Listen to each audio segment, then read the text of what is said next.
이낙연 당대표의 속개 선언으로 더불어민주당 제44차 최고위원 회의를 속개하겠습니다. 제44차 최고위원 회의를 속개합니다. 이낙연 당대표의 발언이 있겠습니다. 내년도 예산안을 법정 시한 안에 여야 합의로 처리했습니다.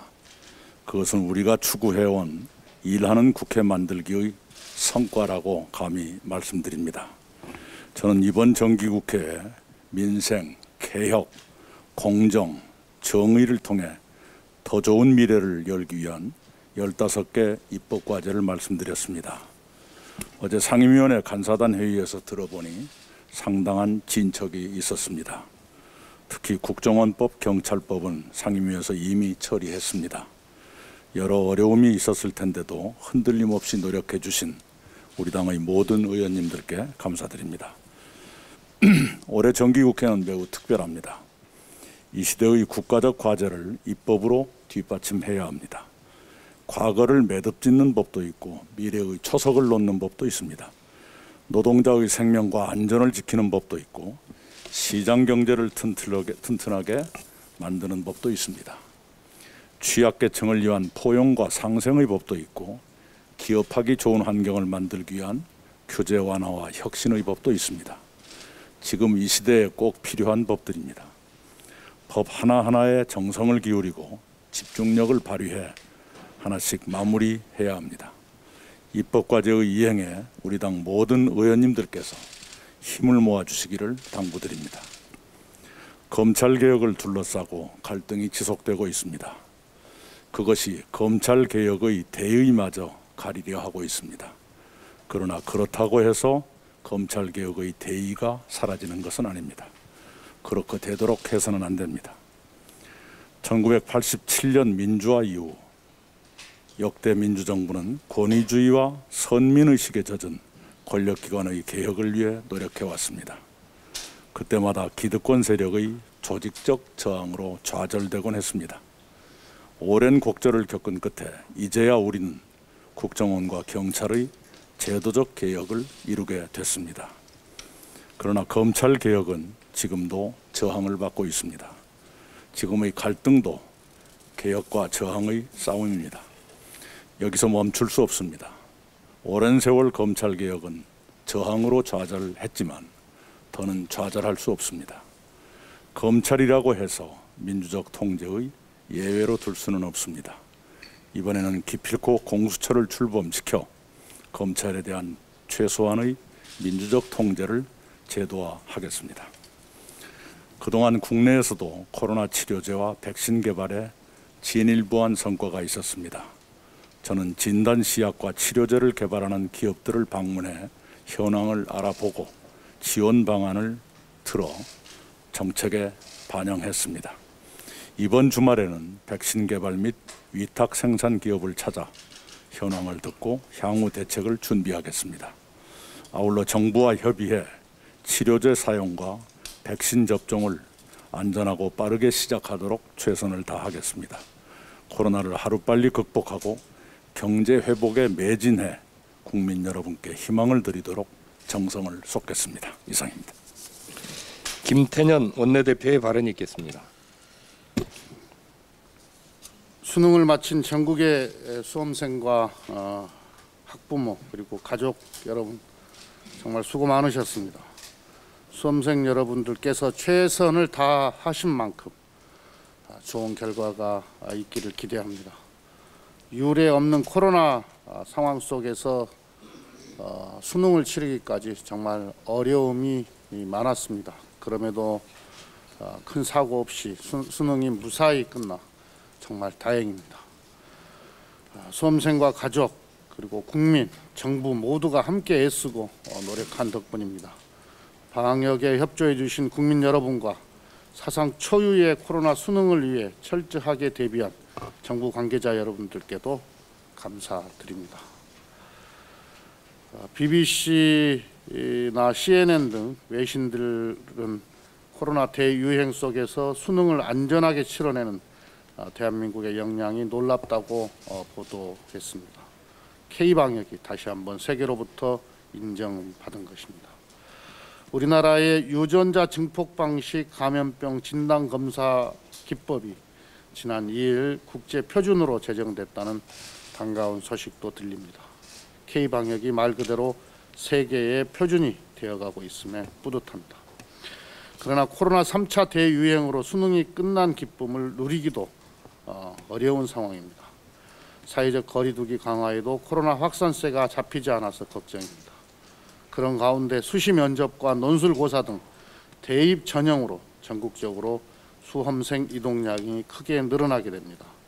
교육부는 이달 중순까지 연인원 60만 명의 수험생이 수도권에 몰릴 것으로 추산하고 있습니다. 경계를 늦출 수가 없습니다. 민주당과 정부는 수능 이후 방역에 온 힘을 다하겠습니다. 정부는 백신 구매와 치료제 개발 등 근본적 방역 대책도 서둘러 주기 바랍니다. 질병관리청은 지난 7월부터 백신 신구매를 준비해 왔습니다.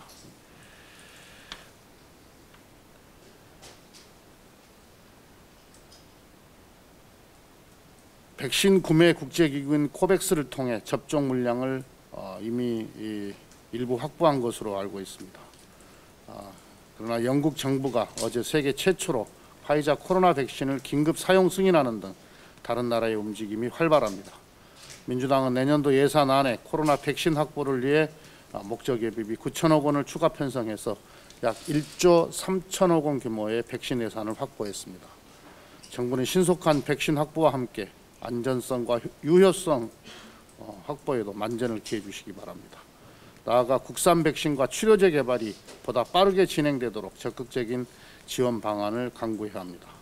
이와 관련해서 저희 민주당은 필요한 제도적 지원과 입법을 포함해 신속하고 가감하게 모든 지원을 아끼지 않겠다는 말씀을 드립니다.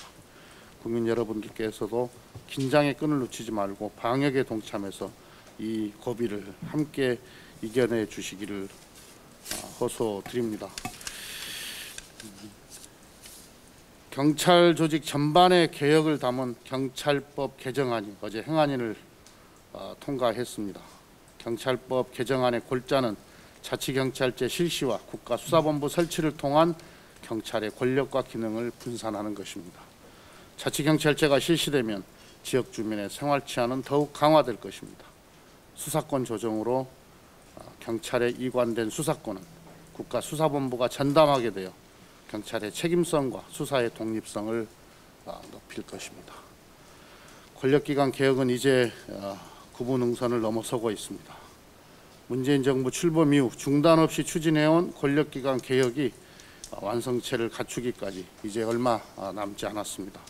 국정원법이 정보위를 통과했고 공수처는 반드시 출범시킵니다. 권력기관 개혁 입법은 공수처, 검찰, 경찰이 상호 견제화 균형 시스템을 이루어 권력기관들의 권한 남용과 인권 침해를 차단하고 비리와 유착의 고리를 끊어낼 기틀을 완성하게 될 것입니다.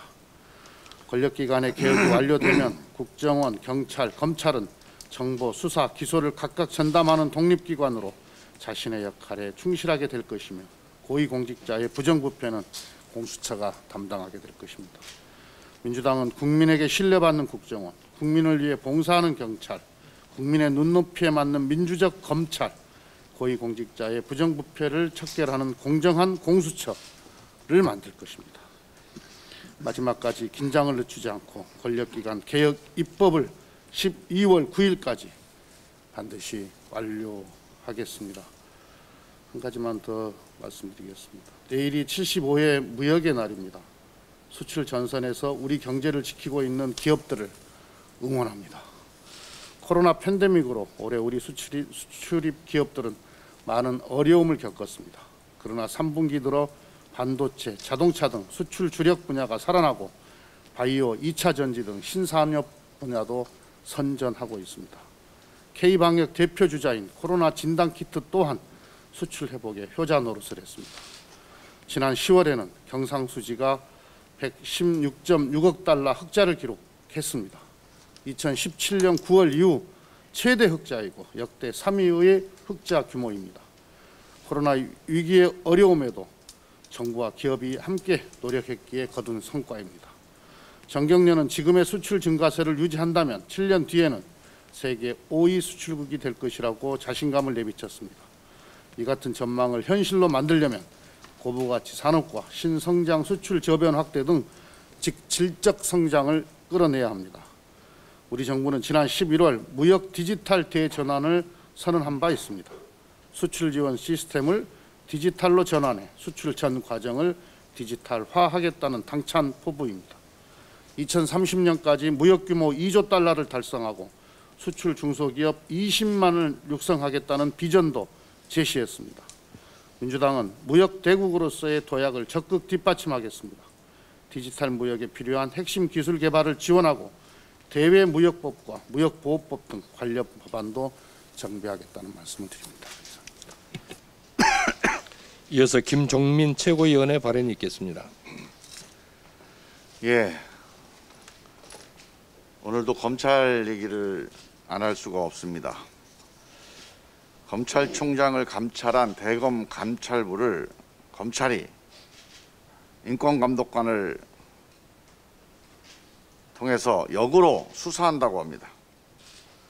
보복수사 비판 같은 거는 아랑곳하지 않겠다는 겁니다. 있을 수가 없는 일입니다. 백주대낮입니다. 통제받지 않는 검찰 권력이 어디까지 가는지 많은 국민들이 지켜보고 있습니다. 지금 검찰총장에 대한 감찰과 징계의 법 절차가 진행되고 있습니다.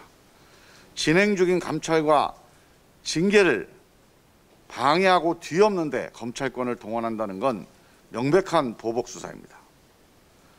지금 대한민국에서 진짜 살아있는 권력은 검찰총장입니다.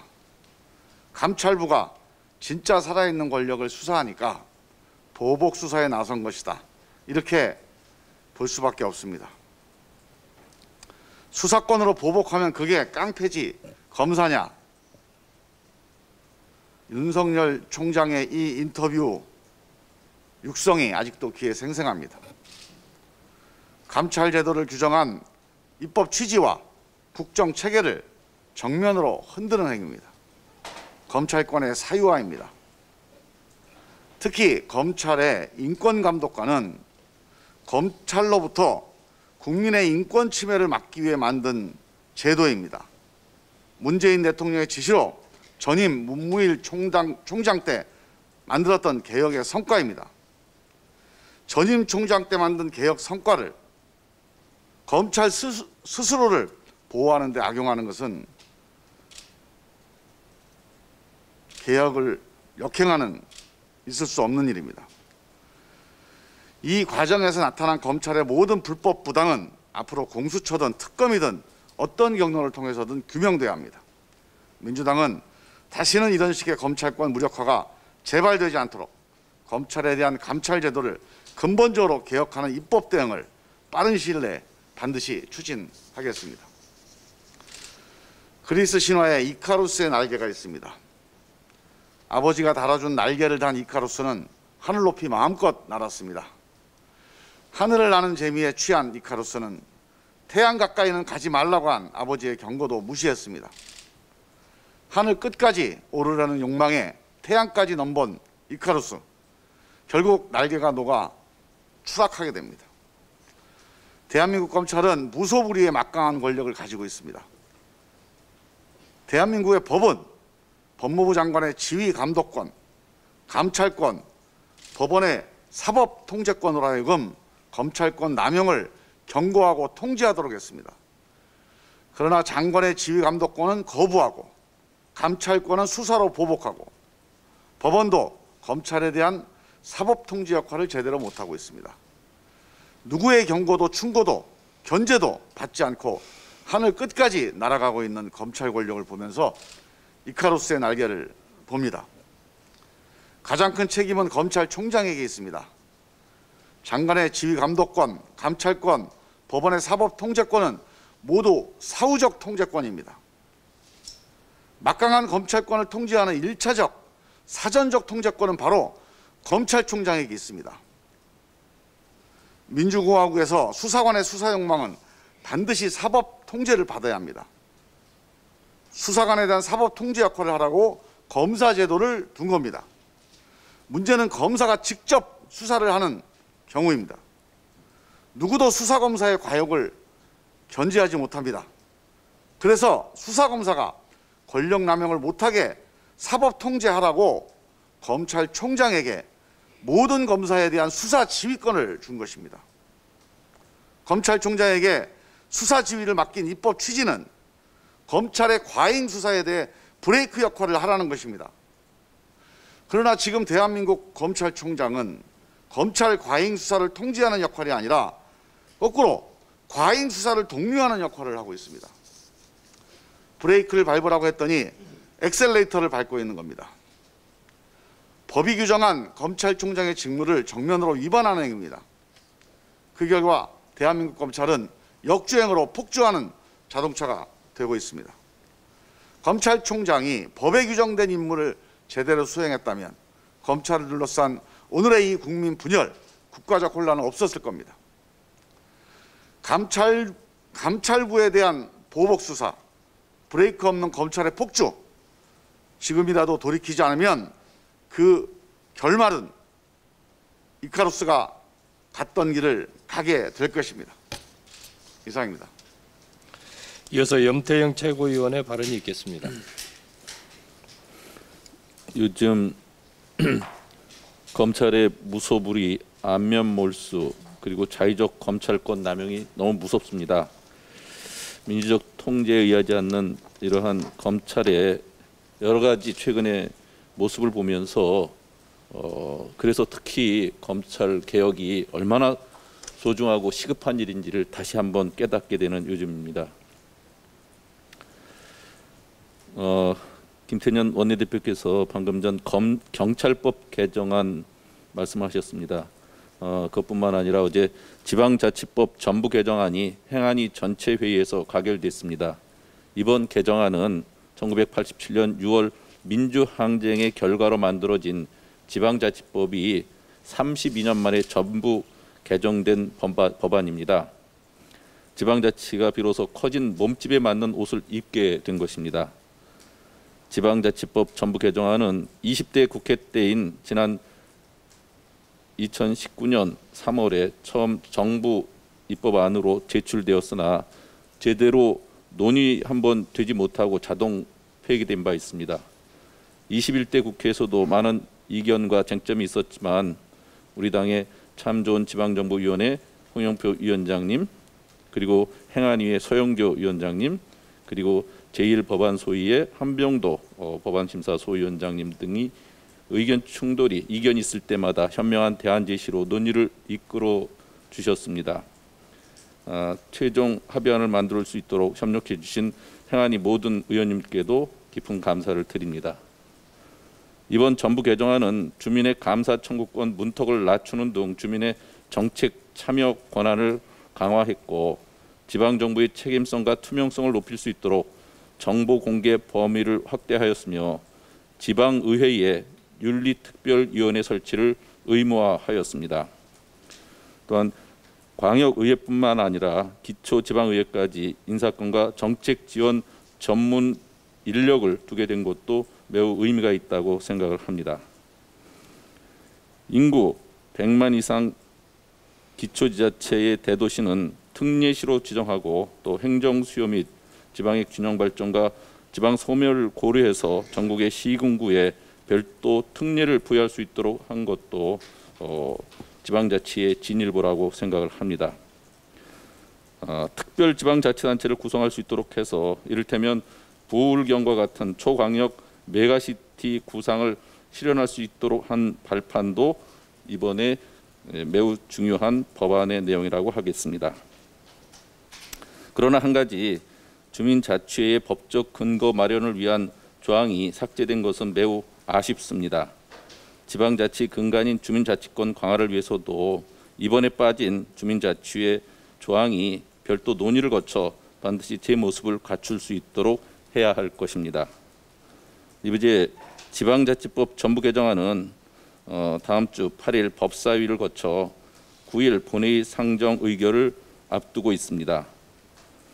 권력기관 개혁 3법, 공정경제 3법, 일하는 국회법, 사회적 참사 특별법, 생활물류서비스 발전법 등 민생개혁 법안들과 함께 올해 마지막 국회에서 차질 없이 입법 절차를 마쳐서 국민들에게 일하는 국회의 모습을 보여드리도록 해야 할 것입니다. 이상입니다. 이어서 노웅래 최고위원의 발언이 있겠습니다.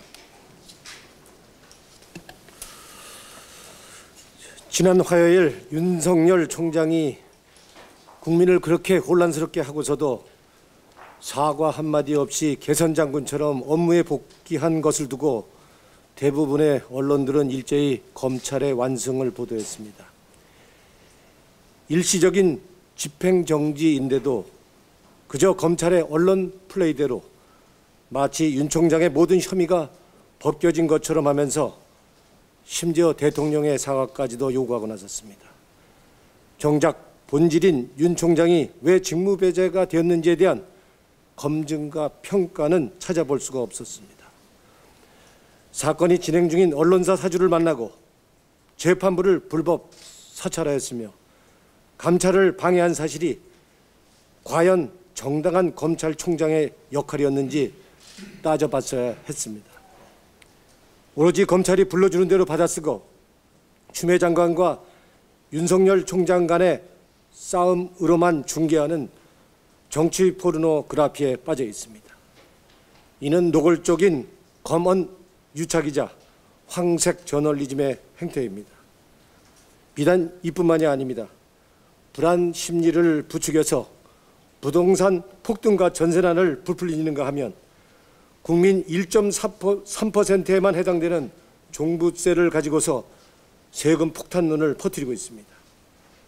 그러면서 정작 대기업인 삼성생명과 삼성화재의 4만 5천 명 보험 설계사 중 산재보험 가입자는 겨우 2%에 불과하다는 사실은 아무도 보도하지 않습니다.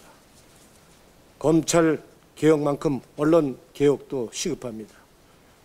재벌과 가진 자 편만 드는 언론, 자기 입맛대로 정치적 편파, 왜곡을 일삼는 언론, 가짜뉴스만 임을 알면서도 경제적 이득을 위해 눈 감고 보도하는 언론 권력의 행태, 이제 바뀌어야 합니다. 민주당은 언론 개혁과 가짜뉴스 차단을 위해 징벌적 손해배상 도입 입법 등 언론의 올바른 자리매김에 적극 나서겠습니다. 이사입니다. 이어서 신동근 최고위원의 발언이 있겠습니다.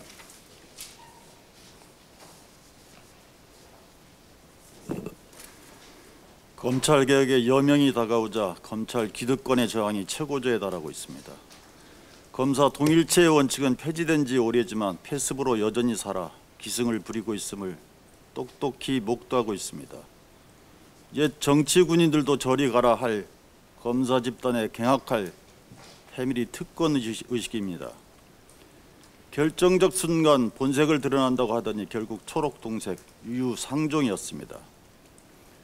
윤석열의 검찰이 지금 행동으로 보여주는 것은 우리 그냥 이대로 무소불위의 권한을 갖고 살게 놔두라는 것입니다.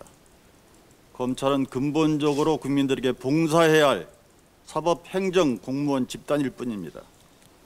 민주적 통제를 거부하고 유일무이한 특권의 철옹성으로 남겠다는 것은 기가 막힐 기고만장이고 오만방자입니다.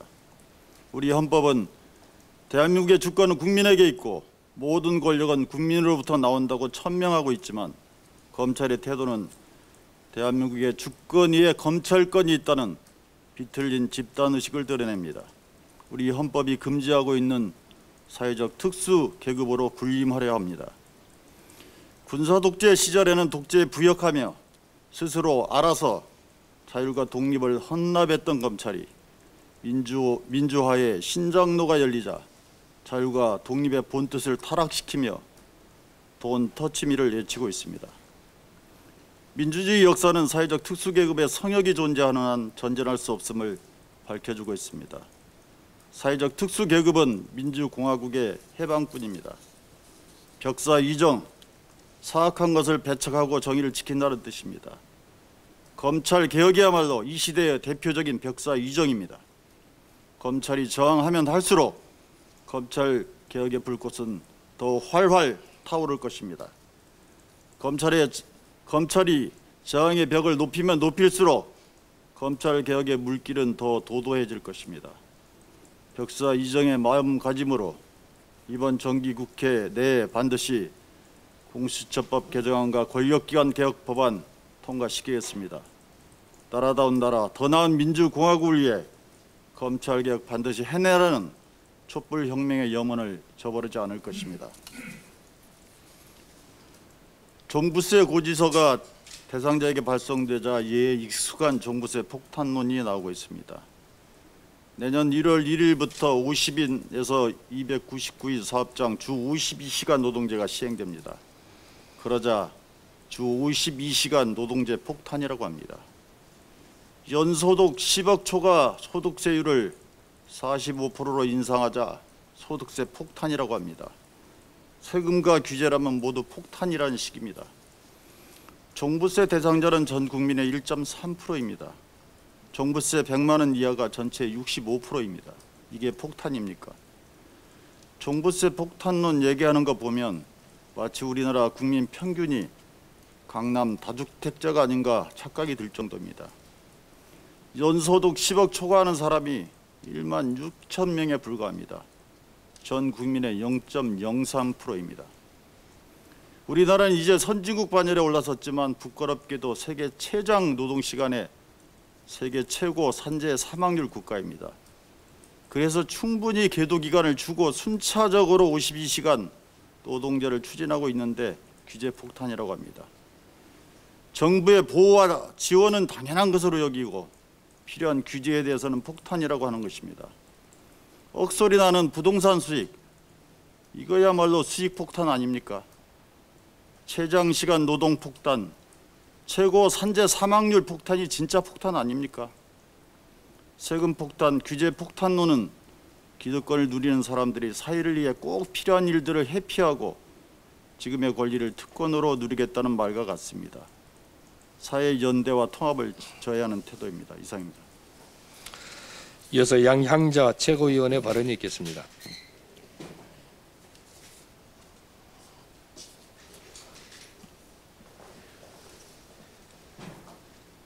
오늘 열리기로 나오나요? 네. 오늘 열리기로 했던 윤석열 검찰총장에 대한 법무부 징계위원회가 10일로 연기되었습니다. 매우 적절한 조치였습니다. 대통령께서 말씀하신 것처럼 사안의 중대성을 봤을 때 징계위는 절차적 정당성과 공정성이 확실하게 담보되어야 합니다. 그래야 징계위를 향한 억측과 의심을 걷어낼 수 있을 것입니다. 정당성과 공정성을 갖춘 징계위의 결과는 존중받아야 합니다. 절차적 문제가 없는 결과에 불복하는 일은 절대 없어야 합니다. 만약 결과에 승복하지 않는다면 그 자체만으로도 법률가이고 고위공직자로서 자격과 자질을 의심받게 될 것입니다. 국회는 징계위 결과가 나올 때까지 잠시 비껴나 있어야 합니다. 그것이 충분히 지치셨을 국민께 송구스럽지 않은 길이며 징계위의 절차적 정당성과 공정성 확보에 도움이 되는 방향입니다. 국회가 해야 할 일은 두 가지입니다. 우선 조용하게 결과를 기다립시다. 거친 언어와 무책임한 행동으로 불필요한 갈등을 부추겨서는 안 될 것입니다. 서초동을 향한 관심은 잠깐 끄고 여의도에만 집중합시다. 그리고 국회는 국회 본연의 일을 합시다. 공교롭게도 징계위가 열리기 전날인 9일은 2020년 정기국회 마지막 날입니다. 국회는 다른 것을 보고 있을 여유가 없습니다. 일하는 국회법, 이해충돌방지법, 공수처법, 경찰법, 국가정보원법 등의 개혁 입법과 공정경제 3법, 고용보험법, 생활물류서비스발전법, 필수노동자 보호지원법과 같은 민생경제 입법 처리에 매진해야 합니다. 중요하지 않은 법안이 없습니다. 하나도 빠짐없이 모두 다뤄야 하지만 시간이 모자랍니다. 법안에 대한 여야 간의 생각 차이도 너무나 큽니다. 밤샘 토론으로도 부족합니다. 징계위 결과가 나올 때까지 정쟁은 멈추고 정책에만 몰입해야 합니다. 법무부 장관과 검찰총장의 문제가 중요하지 않다는 것이 아닙니다. 국회가 지금 우선순위로 둬야 할 것이 무엇인지 살펴봐 달라는 뜻입니다. 정쟁에 빠져 일의 순서까지 잇는 우는 범하지 않아야겠습니다. 이상입니다.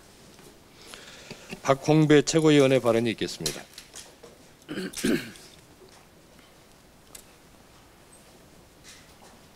이틀 전 국회 법사위에서는 중대재해기업처벌법 제정을 위한 공청회가 열렸습니다. 공청회에 참석한 재계 관계자는 법 제정에 반대하면서도 하루 6명이 산재로 사망하는 참혹한 현실에 대한 대안을 제시하지 못했습니다. 반면 전문가들은 중대재해기업처벌법이 위험을 만드는 주체를 분명히 하고 그에 따른 책임을 부과해 산업재해 예방 효과를 가져올 수 있을 것이라는 긍정적인 의견을 제시했습니다.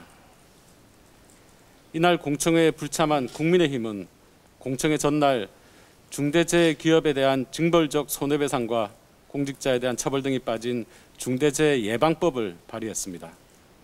법안 내용은 둘째치고 웬만하면 유사법안을 발의한 것만 해도 다행이라고 할 테지만 여러 정황상 그 진정성을 의심할 수밖에 없습니다. 해당 법을 대표 발의한 국민의힘 이미자 의원은 같은 날 특수형태 근로종사자 등의 보호에 관한 법률 제정안과 근로기준법 개정안도 발의했습니다. 동 법안들을 한마디로 요약하면 경영계의 수건을 담은 노동계약 법안들입니다.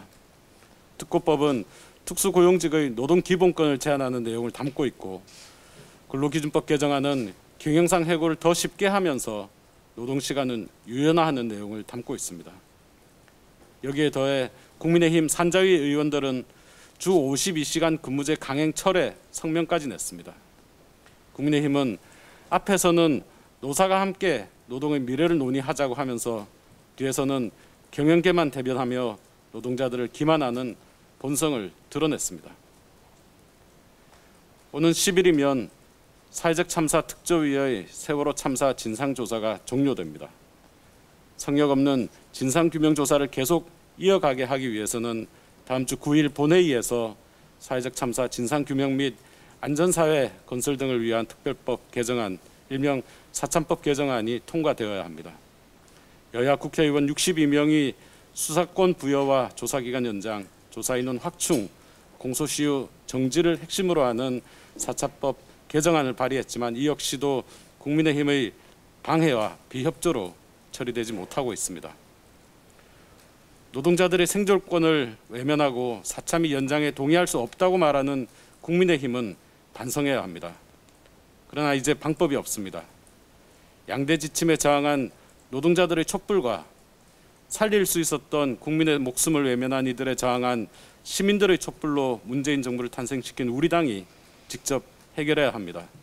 노동자들의 생명과 노동권을 지키고 세월호의 진실을 끝까지 밝혀내는 일 더불어민주당이 해내겠습니다. 이상입니다. 마지막으로 박성민 최고위원의 발언이 있겠습니다.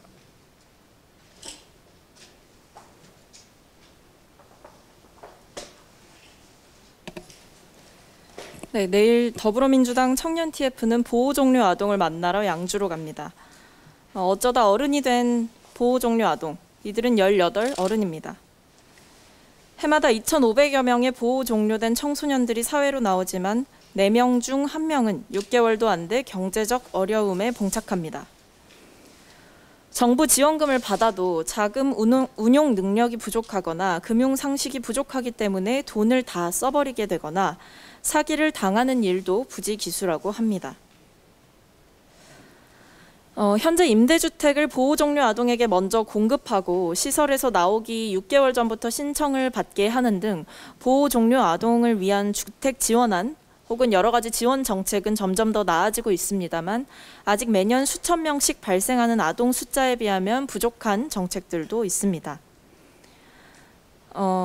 앞서 말씀드린 것처럼 사실 보호 종료 아동을 위한 정책은 이전에 비하면 많이 늘어났고 개선되고 있지만 이를 정책 수혜자가 제대로 알지 못해서 혜택을 받지 못하거나 정책은 있지만 정교하지 않아 실효성이 없다고 지적되는 일들이 발생하고 있는 것입니다.